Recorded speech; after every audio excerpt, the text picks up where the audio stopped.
In this double sketch of actors Philip Seymour Hoffman and Paul Rudd, I consider Paul Rudd to be the more difficult face to draw. So, I start with Hoffman's face, which seems easier.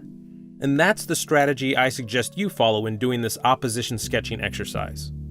Swing for the low-hanging fruit first. If you start with the face with the more obvious exaggerations and you put them down on paper, it gives you a baseline to jump off from when you begin the more difficult, average-faced subject. Hoffman has a wider face, with a high hairline, a short nose, squinting eyes, and large, wide chin. His eyebrows are also very thick and dark. Now, when I compare Mr. Hoffman's face to Mr. Rudd's, I can see very clearly now what makes Paul Rudd different from his counterpart.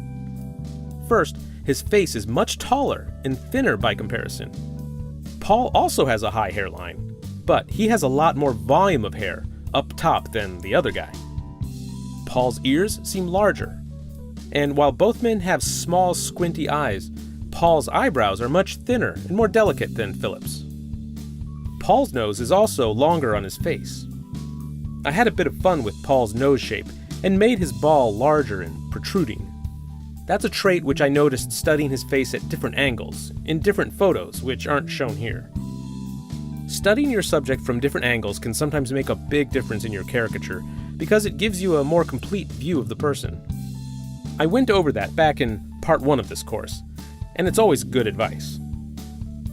I'm happy with the gesture sketch on both of these faces, so I move back over to Mr. Hoffman and commit to my shapes with darker lines and some crosshatch shading. The hardest part of these caricatures is over, and now's the time where I can slow down and refine the shapes that I've sketched. Just a reminder, when you're selecting your photo reference for this assignment, be sure that your two subjects are at similar head angles and expressions. If the head angles are drastically different, it'll make it harder for you to judge how the two faces relate to and contrast one another. In these photos, Paul is smiling with teeth and Philip isn't, but the expression of the smile is essentially the same on both.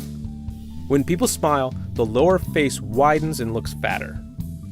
Of course, Philip's face has more fatty tissue than Paul's, so a smile on him makes his face appear even wider than a smile on Paul's face does. Philip Seymour Hoffman's face is pretty much all drawn in here. But before I start shading, I move back over to Paul Rudd now and resolve his likeness. I'm not making a lot of new exaggeration decisions now that I'm adding the darker lines. I'm mostly just cleaning up my earlier gesture sketch.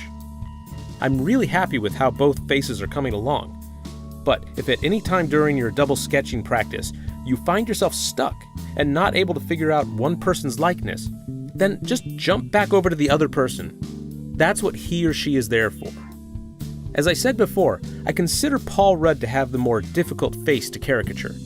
So Mr. Hoffman is the one who's basically informing my decisions about what to do on Mr. Rudd.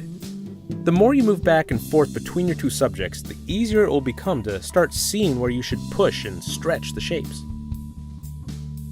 Another piece of advice I probably should mention more is to remember to squint at your photos when trying to figure out the big first exaggeration choices. When you squint your eyes just enough to blur your vision, it eliminates a lot of the details, and all you can see are the big shapes and relationships. Without the distracting details, I think it allows you to get to the core of what makes them identifiable, and you can make bolder choices about the shapes. And that's actually good advice for any type of drawing where you're drawing from photos or a live model. The essence of the subject is revealed when you blur out all of the details.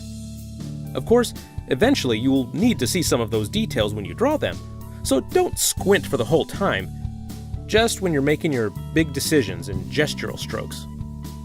For the remaining time, all I'm doing now is the crosshatch shading and minor improvements to some of the details. In looking back now at both of these sketches, my impression is that I actually ended up exaggerating Paul Rudd more than Philip Seymour Hoffman.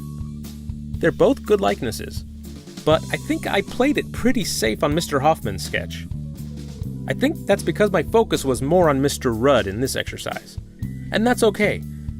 The goal was to figure out how to caricature his face, using Mr. Hoffman's face as my standard for judging the shapes. However, I do like the Hoffman sketch. If I were to develop this further, I might do a caricature of this caricature, as we learned in the previous lesson. Remember, you can combine these techniques in lessons in different ways. For instance, you might find it helpful to do a caricature checklist of each person before doing an opposition sketch. And then to improve either one, you could then do a caricature of a caricature. And then to further develop them, you might do an abstraction over them before moving on to a final drawing or painting. These lessons are all about giving you a set of tools to help you succeed. No single method will work for you every time. And some of these lessons may bring you more consistent success than the other ones. The more you practice each lesson, the better you'll become at developing your own smooth workflow.